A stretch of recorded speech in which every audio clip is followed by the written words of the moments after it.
Bueno, buenas tardes a todos y todas. Mi nombre es María Eugenia Pérez Ponza, soy directora nacional de investigación estratégica en la Agencia Nacional de Laboratorios Públicos, la ANLAP.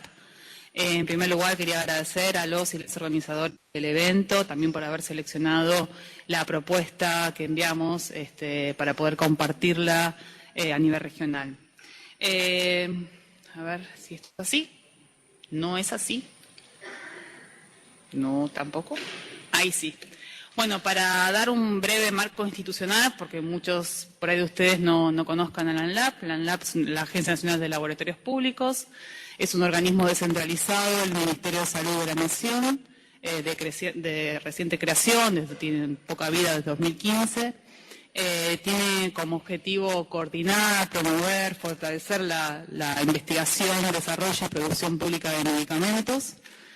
En el marco de la Política Nacional de Medicamentos planteada por el Ministerio de Salud de la Nación 2020-2023, establecimos 3 lineamientos estratégicos para el funcionamiento de la agencia. En primer lugar, todo lo vinculado con lo que es la investigación, que es más que nada lo que está abocada al área en la que me desempeño.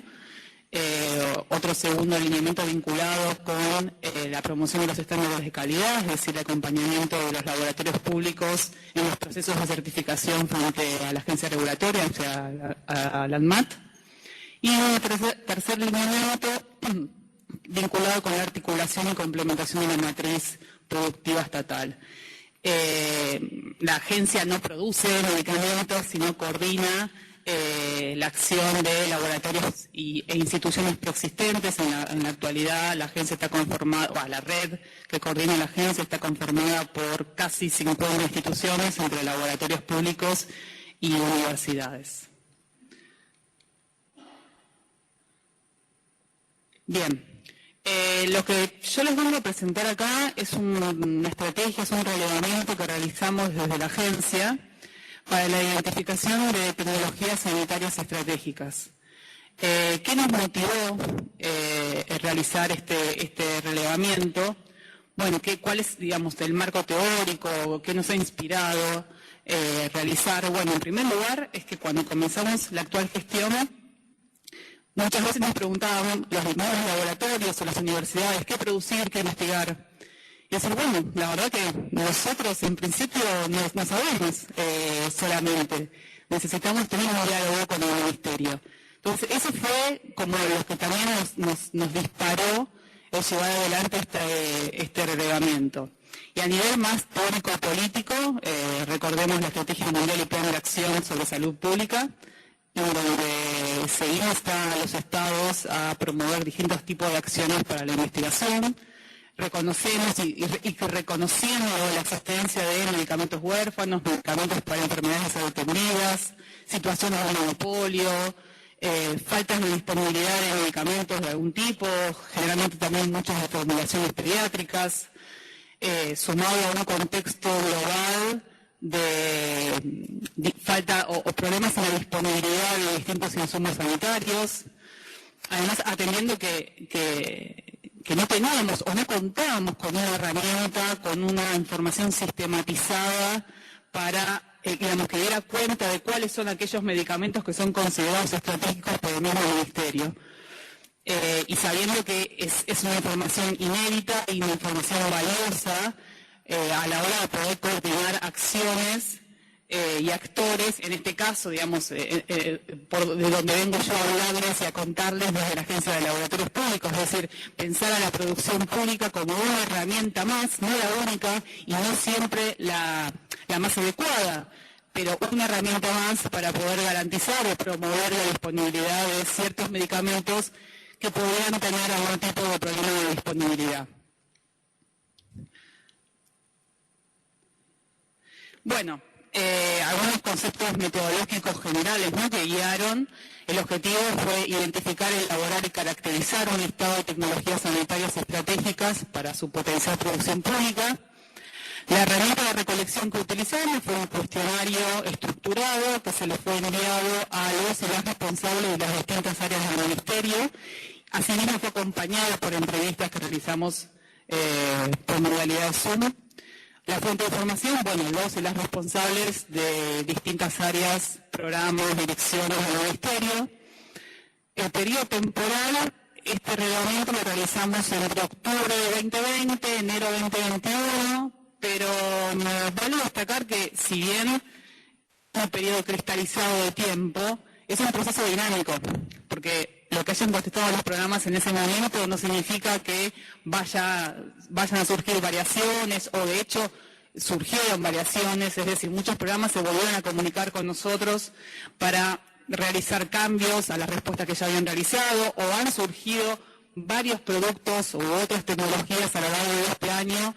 En este vínculo que hemos establecido con los distintos programas, ya los distintos programas y áreas nos llaman a la agencia diciendo, tenemos un problema con este medicamento, hay falta de disponibilidad, bueno, a ver, hay algún laboratorio donde la producción pública se puede dar algún tipo de respuesta. Por eso quiero señalar que es un carácter dinámico y esto va a seguir enriqueciéndose. En cuanto a los criterios que nosotros señalábamos como una tecnología sanitaria estratégica, bueno, ¿qué es estratégico? Eso también lo dejamos un poco en manos de los y las responsables, que son también los que conocen dentro de su área de trabajo cuáles serían aquellos productos. Pero básicamente hablábamos de medicamentos o vacunas huérfanas, medicamentos esenciales, algunas y generalmente muchas formulaciones pediátricas con problemas de disponibilidad, formulaciones farmacéuticas específicas, medicamentos con alto impacto presupuestario o de alto precio también, como se conoce, y alguna otra tecnología en particular con algún problema en su abastecimiento. Estas son todas las áreas que participaron de relevamiento, fueron unas cuantas. La verdad que la recepción y el trabajo fue muy bueno. Quiero destacar la colaboración de todas las áreas. Fueron aproximadamente 19. Con todas tuvimos más de un intercambio, fuimos puliendo la base, no solamente distintos programas específicos del ministerio, sino también descentralizados como en CUCAI, bueno, en ANLIS también, el Instituto Nacional del Cáncer. Como verán, es variada la información que tenemos porque justamente la participación fue muy amplia. Las variables que fueron incluidas en el cuestionario, es decir, ¿qué le preguntábamos a los y las responsables? Era, por un lado, cuál era el vademecum que tenían, para ya tener esa información. De ese vademecum, cuáles eran las tecnologías que identificaban como estratégicas, por estos motivos que guiábamos, que les mencioné recientemente, las cantidades demandadas, porque es una información relevante para la producción pública, para saber si pueden eventualmente dar respuesta a esa demanda. También preguntábamos sobre la situación frente a las licitaciones públicas, es decir, si habían tenido algún problema de vacancia o algún problema en esos procesos.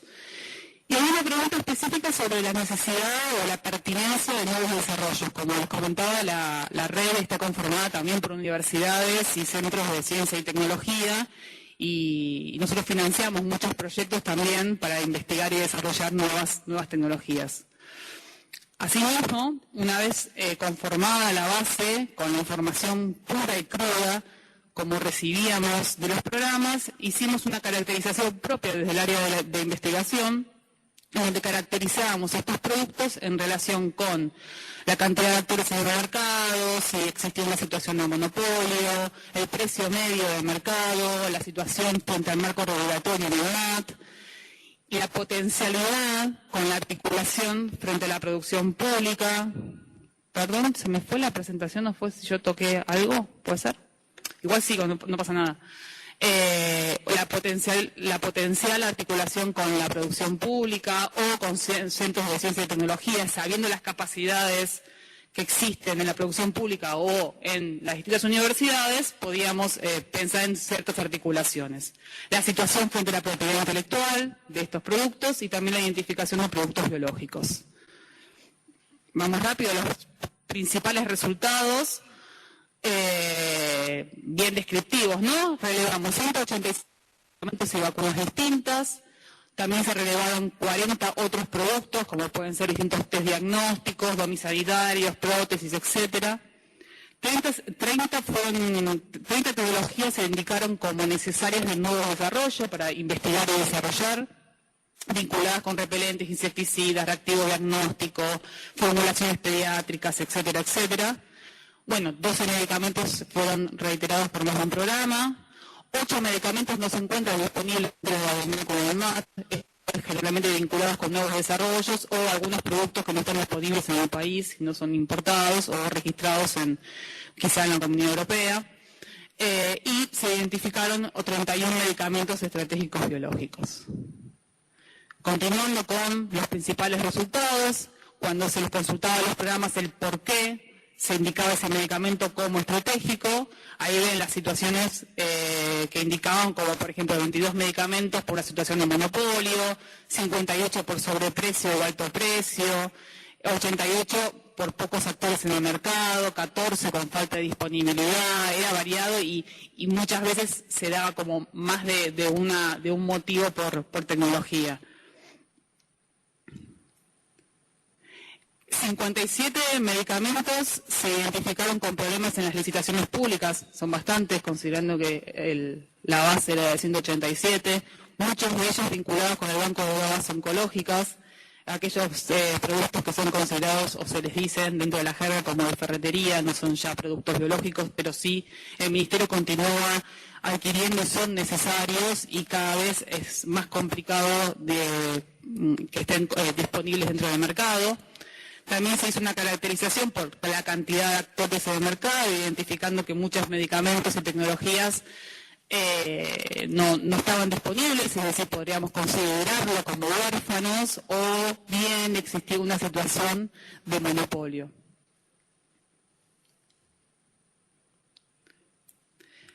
A la hora de analizar las enfermedades o qué tipo de medicamentos y tecnologías se señalaban por los programas, vemos que muchos estaban vinculados con enfermedades desatendidas, como puede ser medicamentos para la tuberculosis, leishmaniasis, Chagas, algunas vacunas como la fiebre hemorrágica argentina o la antirrábica también fue señalada. Muchos medicamentos pediátricos es un desafío, la disponibilidad de formulaciones farmacéuticas pediátricas, en general jarabes, y también muchos medicamentos de alto precio, también muchas veces vinculados con situaciones de judicialización. Bueno, hasta acá fue contarles un poco cuál fue la estrategia, el porqué de la estrategia, esto de que muchas veces nos preguntaban a nosotros qué producir y qué investigar y nosotros no teníamos esa respuesta, entonces buscamos la asociación con el Ministerio de Salud para poder pensar en esa respuesta.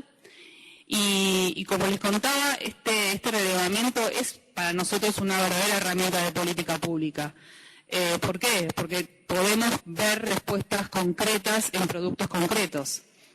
Y por eso les quiero traer algunos ejemplos para poder ilustrarlo. En el caso de Fierritas, que es un producto que fue señalado por la Dirección de Salud Perinatal del Ministerio, es un complemento nutricional que fue desarrollado en Canadá en la década del 90 y que la OMS recomienda para tratar la anemia de niños y niñas de 6 a 24 meses. Es un polvito que se mezcla con la comida y se le da a los niños durante distintas cantidades de tomas y es recomendada por la OMS en composición con hierro, zinc y vitamina A. Es un producto que está disponible en muchos países andinos, en Perú, en Bolivia, en Colombia. En Argentina nunca hubo voluntad de producción, no existe el producto.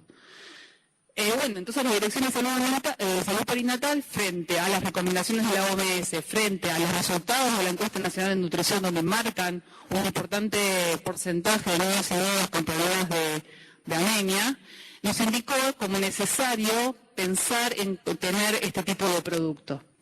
Se hizo también una consulta junto a ellos con las sociedades de pediatría para poder identificar cuál sería la composición necesaria. Perdón que se pasó. ¿Cuál sería la composición necesaria de ese polvito, de ese complemento nutricional en función de las necesidades locales de nuestro país? Y se trabajó junto al laboratorio Profarse, que es un laboratorio público de la provincia de Río Negro, que se identificó como aquel laboratorio que podría dar respuesta a esta necesidad. Desde la agencia se financió con 30 millones de pesos para la adquisición de maquinarias y distintos insumos, el hierro, la vitamina, etcétera, etcétera. Se asistió al laboratorio en su habilitación como establecimiento para productos alimenticios y en el registro de productos. Y la buena noticia es que este año el laboratorio va a poder producir más de 6,5 millones de sobrecitos que van a ser distribuidos gratuitamente en la canasta de los 1000 días que va a distribuir el Ministerio de Salud de la Nación. Digo, esto es un resultado concreto que les puedo mostrar toda la película, desde la identificación de la tecnología como estratégica por un programa sanitario, hasta cómo un laboratorio público pudo dar respuesta a esta necesidad. Por suerte no es la única, no es el único caso, digo, tenemos otros casos también para mostrarles. En este caso, obviamente, fue señalado la mifepristona y misoprostol como productos estratégicos, y tenemos el laboratorio LIF de Santa Fe como productor de misoprostol. Ya hace casi un año que tiene el registro y durante todo el 2021 pudo abastecer al Ministerio de Salud de la Nación con misoprostol, y en este momento desde la agencia estamos financiando el desarrollo y la investigación de la mifepristona. Lo mismo con domisanitarios. Desde el programa de lectores se indicó la necesidad de contar con determinados productos domisanitarios. Está el laboratorio de la Formed de Formosa en este momento trabajando para tener la certificación ANMAT para poder proveerle al Ministerio de Salud distintos productos. Bueno, el test de detección de anticuerpos del laboratorio chaqueños, que fue un desarrollo del CONICET de la UNPAS y que lo produce el laboratorio chaqueño, que es un laboratorio público de la provincia de Chaco. Medicamentos tuberculostáticos que también fueron identificados, que en este momento está el laboratorio Profarsa también trabajando en el 4.1 y también el LIF. En cuanto a las formulaciones huérfanas pediátricas, la dirección de SIDA señaló como necesario, por ejemplo, contar con sidobulina en jarabe, que no está disponible en el mercado. Y desde la agencia estamos financiando y acompañando a la Universidad de Rosario, que tiene un laboratorio certificado por ANMAT y que en este momento está desarrollando, y el año que viene vamos a tener los primeros lotes de producción de sidobulina en jarabe. También hay experiencias en el Instituto Biológico de Perón de la provincia de Buenos Aires, en formulaciones en jarabe.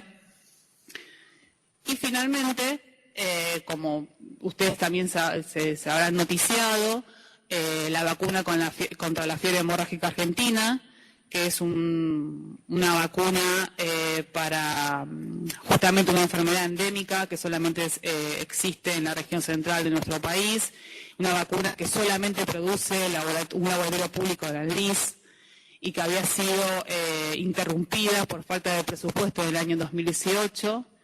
Por suerte se pudo reanudar la producción, se pudo poner a producción y volvimos a contar con vacuna contra la fiebre hemorrágica argentina, que es un producto que no existe dentro del mercado privado. Así que esto es lo que queríamos contar, como una herramienta de gestión, de diálogo con los distintos actores del Ministerio, pudo dar respuestas concretas a la pregunta ¿qué producir desde la producción pública?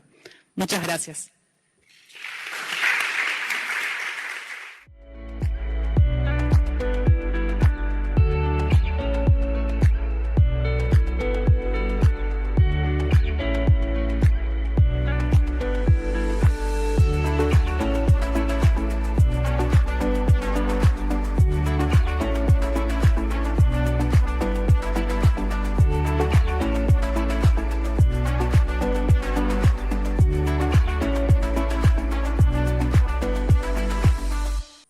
Buenas tardes, me llamo Claudia Mariela Nievas, soy médica de la provincia de La Rioja.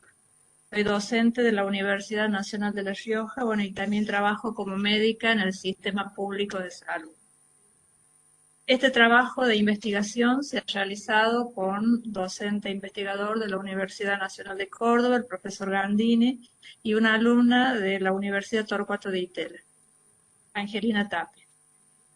El planteo de este trabajo de investigación surge a partir de la visión desde el interior de la provincia en cuanto a la necesidad de valorar el acceso a medicamentos que tienen los usuarios frecuentes del sistema público de salud.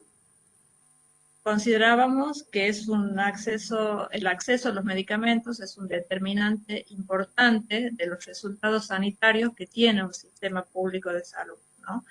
Especialmente de regiones en donde, como Argentina y la provincia de La Rioja, apoyan el funcionamiento de su sistema sanitario hacia la universalidad. Entonces, el gasto de bolsillo y el acceso a medicamentos que los usuarios de los sistemas públicos tienen, repercute a su vez en el rendimiento, o sea, en el resultado del sistema de salud y en sus indicadores.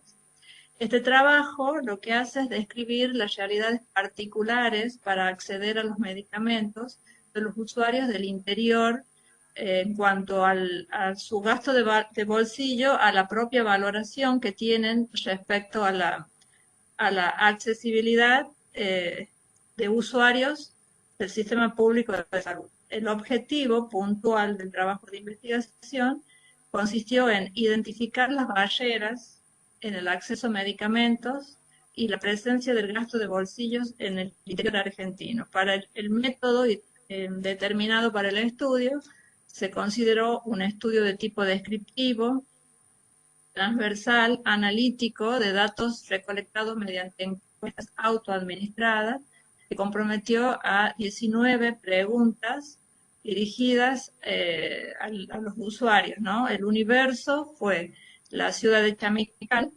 que tiene una población de 14.160 habitantes, entre los cuales los potenciales usuarios frecuentes considerados fueron 9.268 habitantes de ambos sexos mayores de 17 años de edad. El muestreo realizado se determinó a través de un muestreo de selección intencionada, identificándose o lográndose una muestra final de 485 unidades de observación. Esta muestra así determinada logró una representatividad muestral del 95% de nivel de confianza con un 4,3% de margen de error.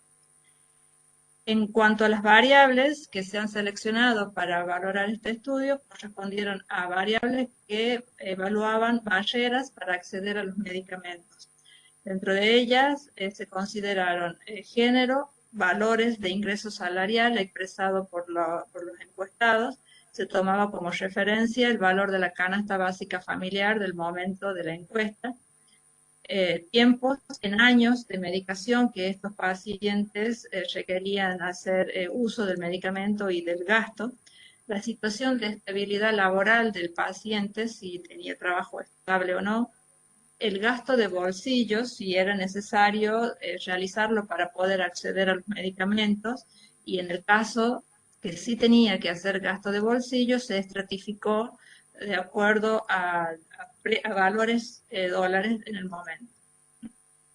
En cuanto a los factores causales del gasto de bolsillo, se indagó a través de las preguntas: si tenía o no obra social, el tiempo en año de medicación que tenía el paciente y la percepción desde la mirada del propio usuario en cuanto a los obstáculos que refería tener para poder acceder a un medicamento.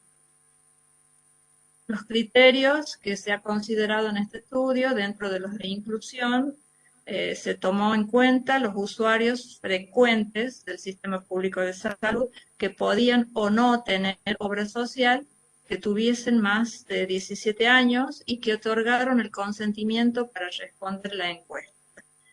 Dentro de los criterios de exclusión se consideraron los usuarios con determinada imposibilidad o capacidad comprensiva para poder responder la encuesta y personas que no otorgaron el consentimiento para participar del estudio. La metodología del análisis se utilizó, se puede decir, en dos grupos de datos, o sea, los datos estadísticos descriptivos, o sea, se hizo un análisis de estadístico descriptivo a través del desvío estándar y frecuencias relativas y porcentajes. Y para evaluar asociación se realizó regresión logística binaria, análisis bivariado, multivariado y odds ratio. Para evaluar los ajustes del estudio y de los resultados, se consideró los resúmenes de modelos R² de Cognell y de Nael-Kerke, expresados en números absolutos con su correspondiente porcentaje. Y el software estadístico utilizado para realizar estos análisis se utilizó un programa SPSS versión 26. Para una mayor claridad de la presentación de los resultados de nuestro estudio, hice un esquema en donde se va a presentar en 5 tablas. La primera tabla va a expresar las características descriptivas de la muestra. En la tabla número 2 y 3 se va a valorar el acceso a medicamentos de nuestro estudio. Por un lado, tabla 2 con un análisis bivariado y la tabla 3 que vamos a enfocar el análisis multivariado y odds ratios del acceso a medicamentos. Y por otro lado, el gasto de bolsillo también se va a representar con una tabla 4 con un análisis bivariado de los resultados y la tabla 5 con un análisis multivariado y odds ratios en cuanto al gasto de bolsillo. En la tabla número 1, el análisis descriptivo muestra sobre un N de 485 unidades, que el 55.7% fueron personas de sexo femenino. En cuanto a la edad, preponderantemente tenían una edad entre 17 y 49 años, que representó al 63.1%. En cuanto a la estabilidad laboral, refirieron no tener trabajo estable el 54.8% de los encuestados. El ingreso salarial de esta muestra nos expresó que el 92.4% de los respondentes eran personas cuyos ingresos salariales eran menos o menor de la canasta básica familiar del momento de la encuesta. El 50.3% refirió no tener cobertura de salud, el 75.7% refirió que no tenía mayores inconvenientes para acceder a los medicamentos, el 68.7% refirió que no debía realizar gastos de bolsillo para poder acceder a los medicamentos, pero un 31.3% sí nos dijo que debía realizar gastos de su propio bolsillo para poder acceder a la medicación y ejecutarlo al tratamiento, ¿no? De ellos, el 25.2%, ahí cuando estratificamos en distintos porcentajes para ver qué magnitud era el gasto que el usuario debía realizar, un 25.2% nos reportó que el gasto, lo cual representa arriba del 80%, es un 34, o sea, menos de $34.72, que el valor de hoy es aproximadamente de 3.800 pesos. Bueno, en la tabla número 2, que se hace el análisis de regresión logística bivariada en cuanto a acceso de medicamentos con las variables de factores determinantes, pudimos observar que el caso de las tablas, los resultados significativos resultaron para género y, perdón, no se me corre acá.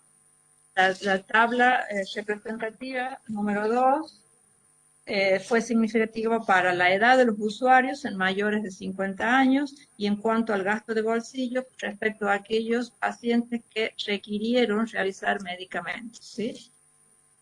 Acá se me ha trabado un poco la tabla, pero pues voy a seguir poniendo porque no continúa el pago, ¿sí? Entonces, en esta tabla, en la tabla número 2, se informan los resultados del análisis entre el acceso a los medicamentos y las siguientes variables. En cuanto a acceso de bolsillo, vemos que fue un resultado significativo junto con los pacientes que tuvieron que realizar mayores gastos por poseer sus medicamentos. Perdón, no puedo seguir con la exposición en la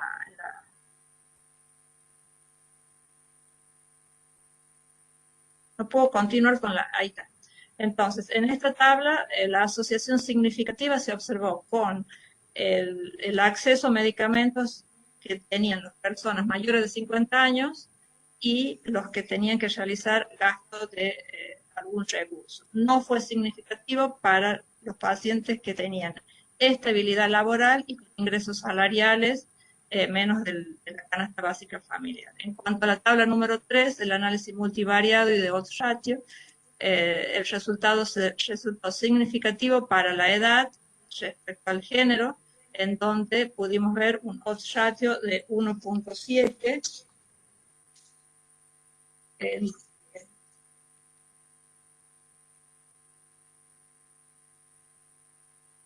y respecto a el gasto de bolsillo, entonces, como resumen de esta tabla, vemos que los usuarios de sexo femenino tuvieron 1.7 veces más de riesgo para poder acceder a los medicamentos que aquellos que eran de género masculino. Y de los que requirieron realizar gastos de bolsillo, tuvieron 2.7 veces más de riesgo de no acceder a su medicamento de aquellos usuarios que no realizaron el gasto.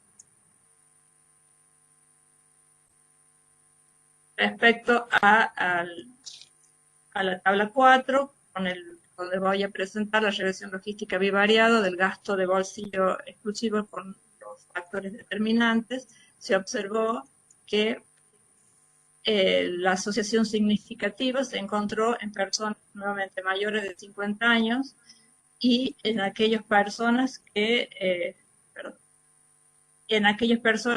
no contaban con cobertura de salud. En cuanto a la tabla 5 de Otratio, tenemos que fue significativo en los mayores de 50 años nuevamente y en los que el tiempo de medicación requería por más de un año, con un riesgo importante superior a 3.7. Entonces, en las conclusiones de este estudio, podemos ver que el acceso a medicamentos presentó mayores limitaciones en usuarios que tenían más de 50 años, en mujeres y en usuarios que requirieron realizar gasto de bolsillo para poseerlo.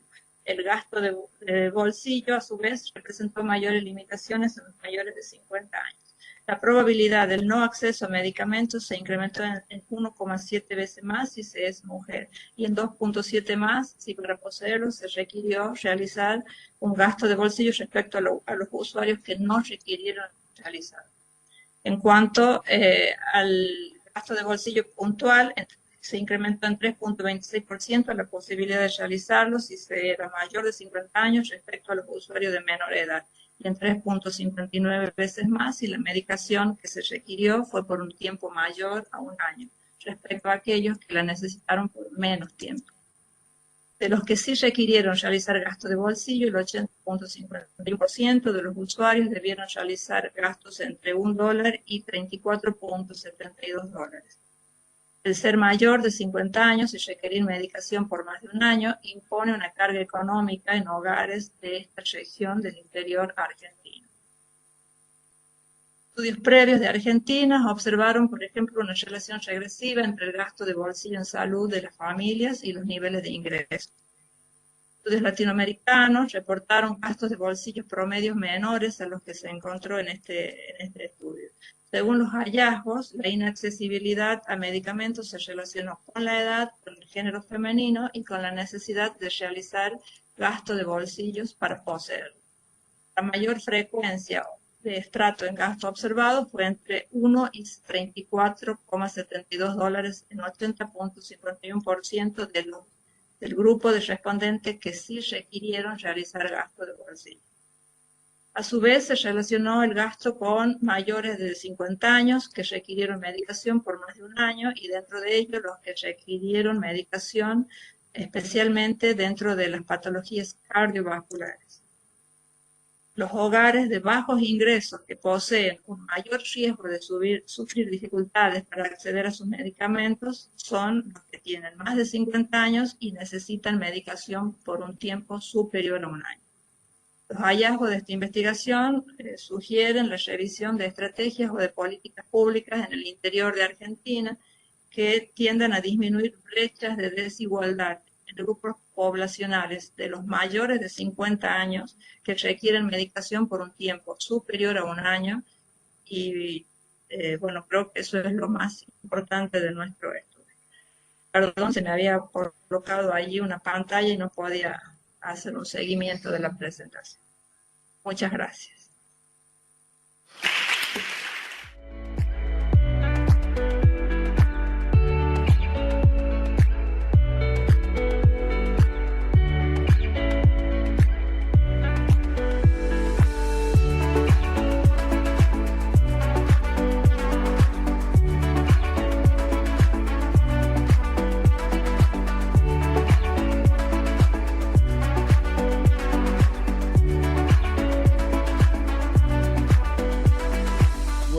¿Qué tal? Muchas gracias a todos por permitirnos presentar nuestro trabajo. Vamos a hablar un poco en esta mesa acerca de la respuesta que tuvo la Comisión Nacional de Evaluación de Tecnologías a través de distintos organismos que colaboraron para evaluar las intervenciones en COVID-19 en la Argentina. Soy Fernando Tortosa, pertenezco a la CONETEC a través de la Organización Panamericana de la Salud, que brindó fondos para la realización, fondos de asistencia técnica para la realización de de este trabajo y los distintos informes. El resto del equipo es Ariel Iskovich, que también coordina la realización de estos informes, y la supervisión técnica por parte del resto del equipo de CONETEC, que son Manuel Donato, Carlos González Malle y Santiago Torales. Para empezar, vamos a decir que no tenemos conflictos de interés en cuanto a la realización de este tipo de informes, salvo esta financiación que recibimos y el apoyo a través de OPS. Y la CONETEC está formada, es un organismo que depende del Ministerio de Salud de la Nación, es la Comisión Nacional de Evaluación de Tecnologías de Salud, a través de la supervisión de la Subsecretaría de Medicamentos e Información Estratégica, e integra a diferentes representantes del sistema de salud en nuestro país, como es el Ministerio de Salud de la Nación, el COFESA, la Superintendencia de Servicios de Salud, la ANMAT, la Red Argentina Pública de Evaluación de Tecnologías Sanitarias, COSPRA y otras. En este caso todos vivimos un escenario muy particular con un inmenso caudal de información a través de una enorme velocidad de producción que ocasionó la situación descrita como infodemia, donde los encargados de decisiones se vieron superados en oportunidades para tomar decisiones en salud y abarcar por completo esta información que es muy rápida. Vamos a ver incluso la necesidad que tuvimos en realizar estos informes y cómo.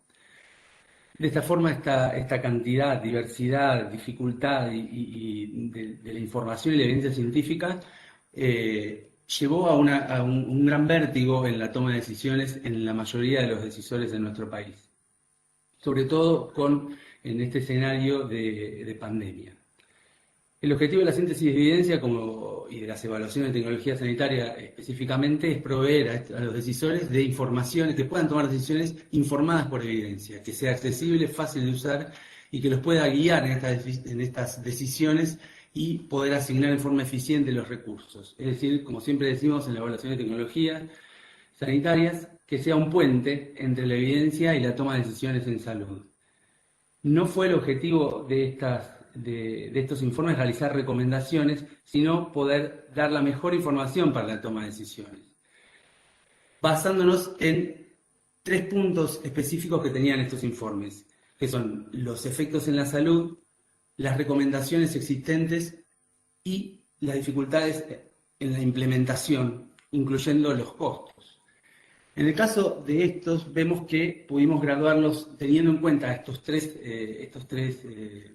aspectos específicos, sacamos conclusiones para poder asistir entonces en la toma de decisión con un sistema en cada uno de estos aspectos de semáforo, podríamos decir, de colores o mapa de calor para facilitar la toma de decisión.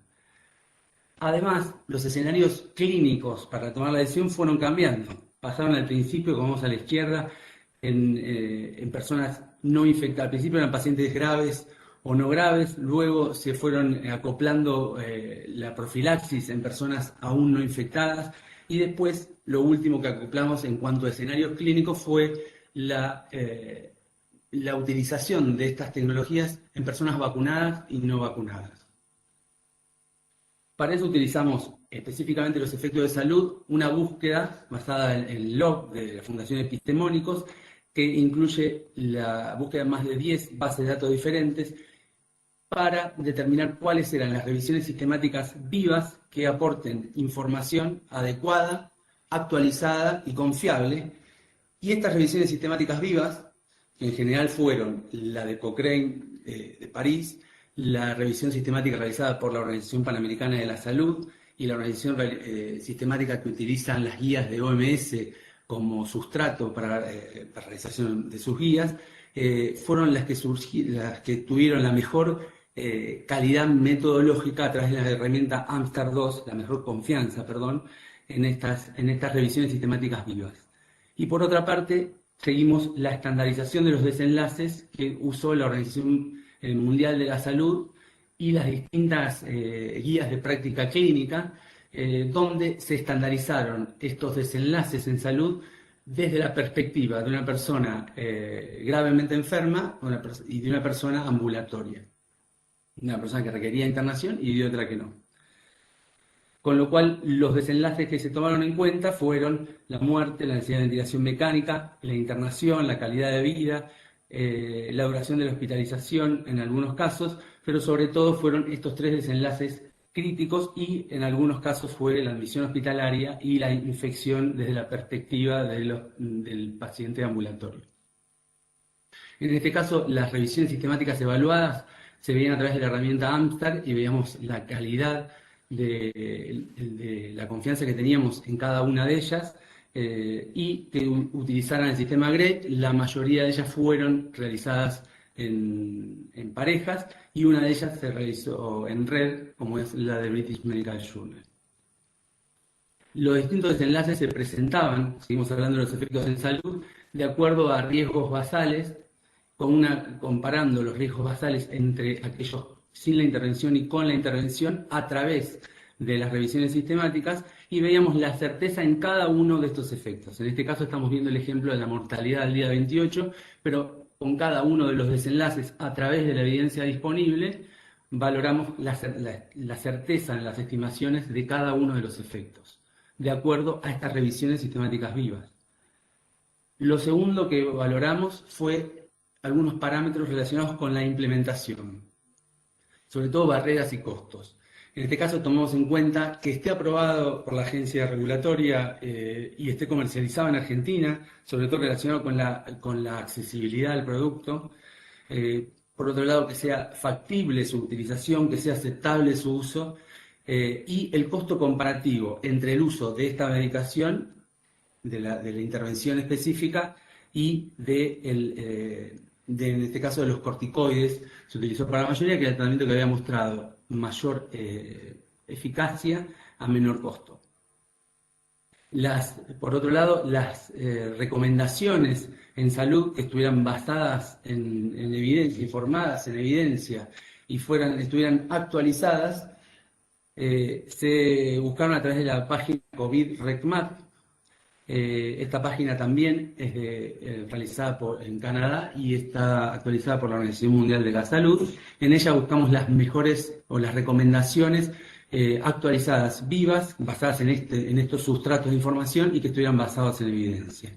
Entonces, repasamos estos tres dominios que fueron efectos en la salud, las barreras, la implementación y las recomendaciones a través de diferentes buscadores, valoración de la calidad y la confianza que teníamos en cada una de estas herramientas, por ejemplo, los efectos de la salud, además de buscar en las revisiones sistemáticas vivas de alta calidad metodológica y de alta confianza, valoramos cada uno de los efectos, cada una de las estimaciones de efecto a través de la evidencia disponible con el sistema GRED, buscamos en COVID-RECMAP y valoramos estas guías de práctica clínica a través de AGRI.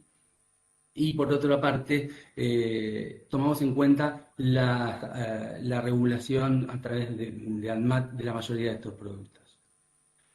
En este caso, entonces, también tomamos conclusiones por población que, como dije al principio, fueron variando al principio entre pacientes con enfermedad leve y enfermedad severa o crítica, y actualmente tenemos varios dominios que incluyen personas expuestas al SARS-CoV-2, es decir, la profilaxis, intervenciones que sean de profilaxis, en personas con enfermedad leve o de reciente comienzo, con factores de riesgo, vacunadas y no vacunadas, y en las personas con enfermedad severa o crítica.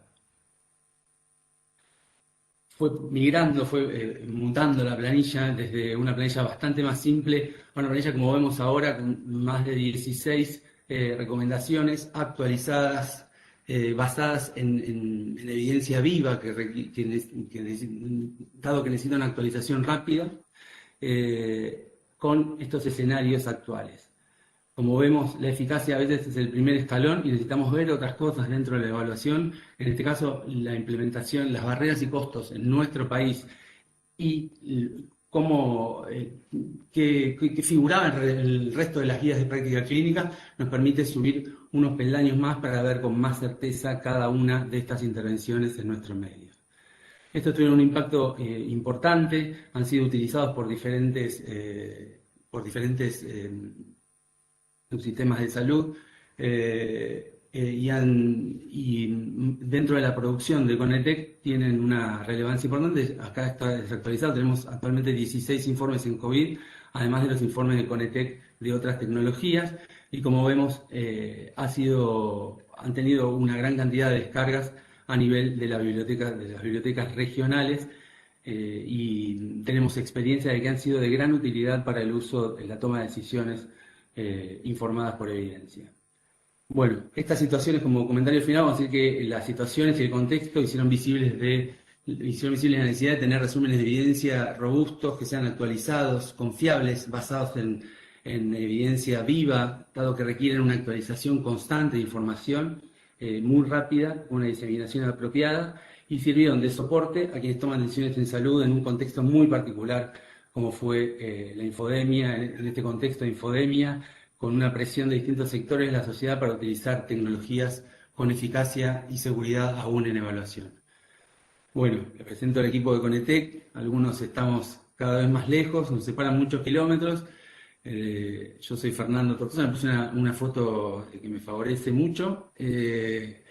Ariel Iskovich, Manuel Donato, Santiago Torales, te mandamos un saludo donde estés, y Carlos González Maya. Esta es la página donde pueden encontrar estas actualizaciones que siguen saliendo en forma periódica. Y bueno, muchas gracias. Hasta acá llegamos con la presentación.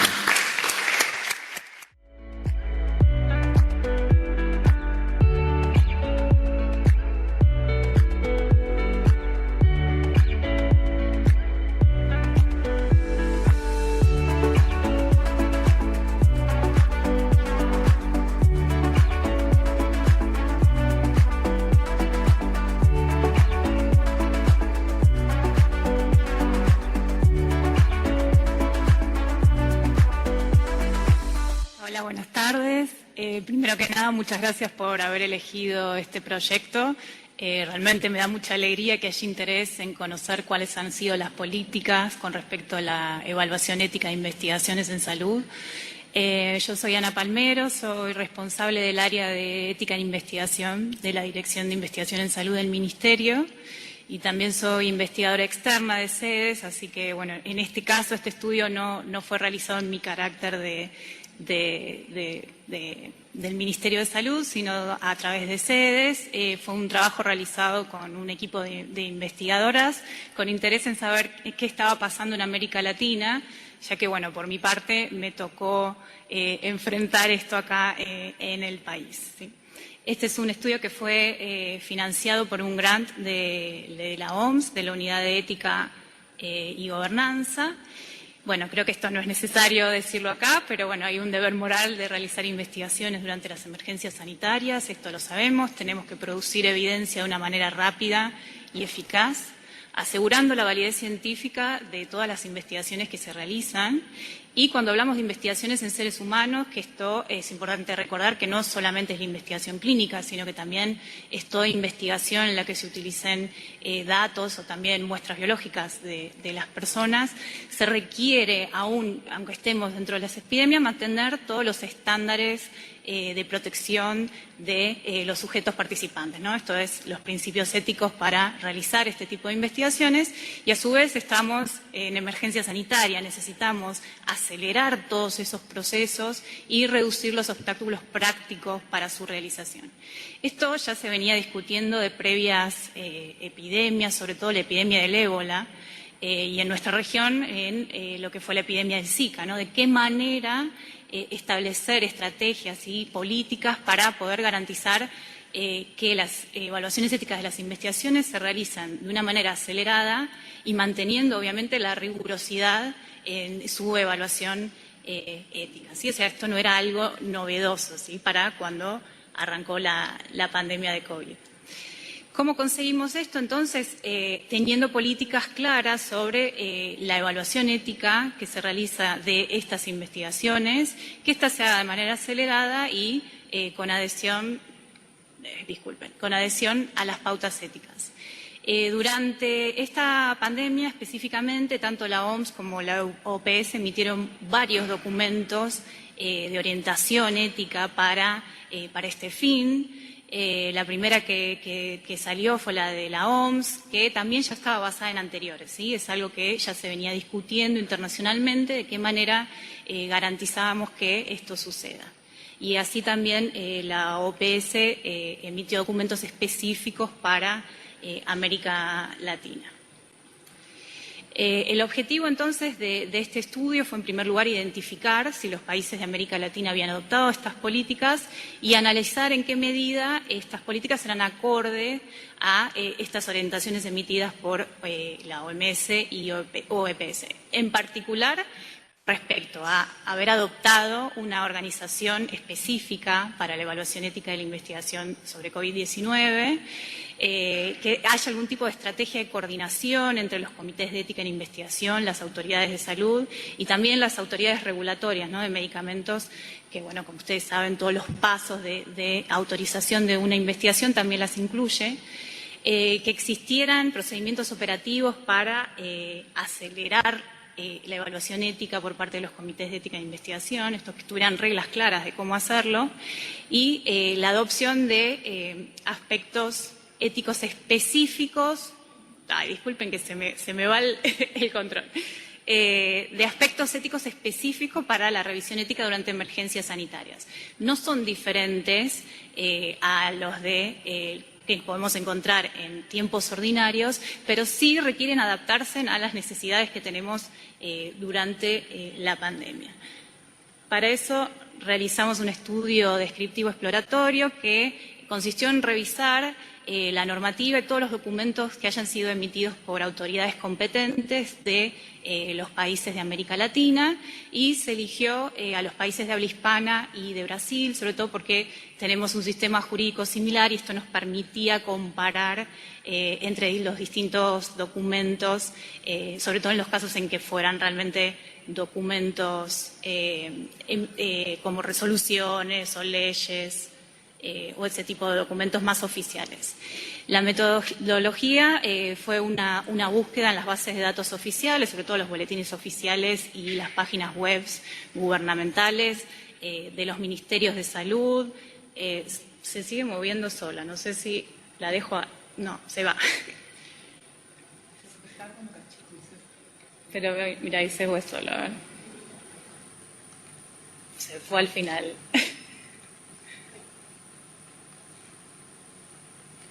Disculpen. Estamos ahí. La dejo ahí, no la toco más. Bien, esta búsqueda, entonces, les decía, se realizó en las páginas web oficiales, tanto de los ministerios de salud como las autoridades regulatorias, comités de ética e investigación. Hay muchos países de Latinoamérica que tienen comités nacionales de bioética también encargados de esta tarea. También, bueno, por el conocimiento personal de cada una de las investigadoras que participaron, hicimos una búsqueda manual, contactamos a los referentes de estas áreas para mayor información o aclaraciones en caso de que las hubiera, y esta búsqueda se realizó entre el 1 de noviembre y 31 de diciembre del 2020. Para el análisis de estos documentos elaboramos una matriz específica tomando en cuenta todo lo establecido en los documentos emitidos por la OMS y la OPS para COVID-19. Y las dimensiones que tuvimos en cuenta fue, en primer lugar, que aquellos países que tuvieran por lo menos un documento emitido por autoridad competente para la revisión de ética de investigación entraba en esta revisión.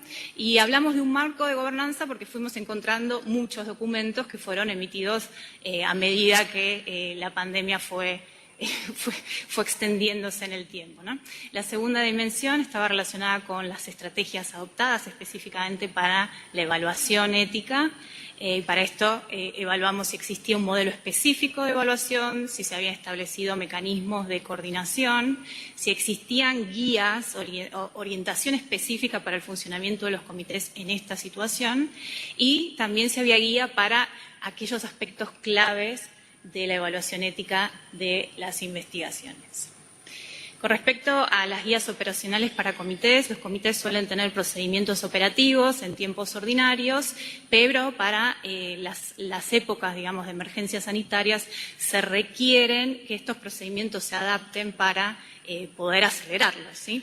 En ese sentido, los puntos que se recomiendan tener en cuenta es la disponibilidad de los miembros, o sea, que puedan evaluar de una manera acelerada, el entrenamiento de los miembros en ética de la investigación en emergencia sanitaria, la consultoría con expertos sobre temas relacionados con la pandemia, las reuniones virtuales, los quórum reducidos, que se utilicen medios electrónicos para todo tipo de comunicación y procesos de los comités, que los plazos sean más cortos, ¿no? Este es el punto fundamental. También una de las recomendaciones es la utilización de protocolos modelos, ¿no? En aquellos casos en donde esto puede suceder y que sean revisados previamente o sean discutidos previamente con los comités. Que las tomas de decisiones también se puedan ajustar, que no sea solo a través de reuniones en donde estén todos presentes, y lo mismo los procedimientos de seguimiento de estas investigaciones, sobre todo teniendo en cuenta el cambio que se va produciendo de evidencia, como veíamos en la presentación anterior, ¿no? Con respecto a los aspectos claves, lo más importante que surge de estas recomendaciones son las cuestiones relacionadas con el proceso de obtención del consentimiento informado. Usted sabe que el consentimiento informado muchas veces tiene demasiadas formalidades que pueden ser legales, pero en tiempos de pandemia requiere otros tiempos y otras modalidades, y este es uno de los puntos fundamentales para tener en cuenta cuando se realiza una investigación y se la evalúa. El manejo de muestras biológicas y los datos también, el almacenamiento para investigaciones futuras, o sea que esto existe y se promueva. Los planes existentes para mitigar los riesgos específicos, ¿no? De la emergencia sanitaria, en este caso, bueno, obviamente el contagio, ¿no? Que se podría producir por la realización de las investigaciones. Las estrategias existentes para involucrar a la comunidad en las investigaciones. Esto no es solamente informar, o sea, es un canal de dos vías, digamos, ¿no? Que la comunidad se informe y que además pueda consultar sobre los temas. La existencia de planes para un rápido intercambio de datos, ¿sí? Esto es fundamental y lo hemos visto durante la pandemia, sobre todo con los preprints y todas esas cuestiones. Y los mecanismos para garantizar la igualdad de acceso a los beneficios, ¿no? Que este es un punto clave en las emergencias sanitarias, ya que si se van a realizar investigaciones en nuestro país, hay que tener un plan para el acceso a esas intervenciones en el caso de que resulten beneficiosas. Bueno, los resultados de la revisión de los documentos de estos 19 países nos dio que 10 de estos 19 países contaban con al menos algún tipo de documento y política relacionada con este tema. El resto no contaba con absolutamente nada. Y con respecto a las dimensiones que evaluamos, el modelo de organización, encontramos que en 2 países, en Ecuador y en Perú, se creó un comité específico ad hoc para evaluar toda la investigación COVID-19, o sea, un comité a nivel nacional. En el caso de Brasil, República Dominicana y Panamá, se designó al Comité Nacional ya existente como el responsable de realizar estas evaluaciones. En el caso de Costa Rica, se creó también un comité ad hoc, pero para casos específicos relacionados más con ensayos clínicos en hospitales públicos. Y en el caso de Argentina, Chile, México y Colombia, no hubieron cambios en lo que es la organización. Con respecto a la coordinación, procesos para coordinación entre comités, coordinación para sus evaluaciones y discusiones, solo encontramos en Brasil y en Chile, y coordinación entre comités de ética e investigación y otros actores solamente en un país, y es Colombia, que era lo que es la comunicación entre los comités y las autoridades regulatorias de medicamentos. Las guías operacionales, aquellos países que contaban con ellas, la mayoría, el 90%, estableció plazos más cortos para todos sus procesos. Se fijaron las reuniones virtuales, que esto al principio de la pandemia había sido un tema de discusión, si se podían hacer o no. Bueno, claramente todos aprendimos que todo se puede hacer virtual ya. El uso de medios electrónicos también es algo que se adquirió. Asesoramientos de expertos también, el tema de la disponibilidad de los miembros, o sea, de poder, de que puedan hacer este tipo de evaluaciones aceleradas, ¿no? Son evaluaciones realmente excepcionales. Y lo que sí vemos como algo muy flojo y que no encontramos en ningún país es el entrenamiento en este tipo de evaluaciones durante emergencias sanitarias. Y también el uso de protocolos modelo, que es algo para explorar para próximas emergencias sanitarias, de poder ya contar con templates de protocolos que nos permitan acelerar las evaluaciones. Sobre los aspectos claves, planes para mitigar los riesgos por la enfermedad, los encontramos en 70% de países, con la principal característica de que estos fueron emitidos por las autoridades regulatorias nacionales, ¿no? Esto también sucedió en nuestro país.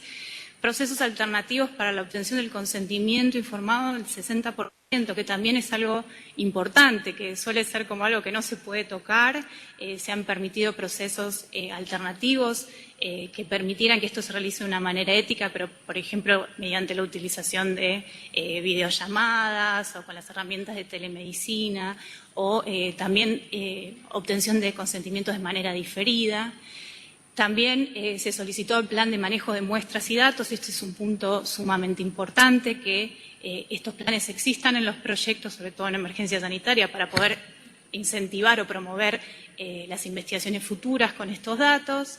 Y sí encontramos como cierta falencia que lo hemos visto en la realidad también, estos mecanismos para garantizar el acceso a los beneficios, o sea, que esos planes ya estén establecidos de antemano por parte de los equipos de investigación, y las estrategias para informar, involucrar a las comunidades que participan en estas investigaciones, que también es un punto flojo y que requiere una revisión.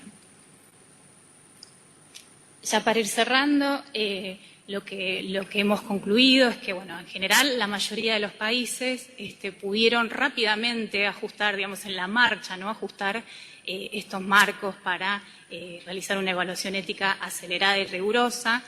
El 100% de los países hizo un llamado, ¿sí? Por más que no hayan emitido un documento, sí, por lo menos hacer un llamado que esto se realice de manera más rápida. Sin embargo, en su mayoría lo que notamos es que son estrategias parciales, ¿no? Y esto también está relacionado con hacerlo en marcha, digamos, ¿no? Ya con la pandemia ahí en nuestros países. Por ejemplo, de los documentos que encontramos, solamente 6 países tienen más del 60% de las categorías analizadas, el resto no, y también es muy variable el detalle del contenido. Muchos se quedan en declaraciones generales y no tienen procedimientos que permitan realmente alcanzar ese objetivo. ¿Y por qué es muy importante que esto sí esté desarrollado? Porque, por ejemplo, hemos encontrado que todos estos países en los que revisamos normativa tienen por lo menos un ensayo clínico registrado en los registros internacionales, ¿no? Y para finalizar, como conclusión, lo que observamos es que se necesita mejorar la preparación ética de las investigaciones durante las emergencias sanitarias, esto hacerlo en los tiempos entre, ¿no? Emergencias sanitarias, cuando se hace durante las emergencias sanitarias, todo se torna mucho más dificultoso.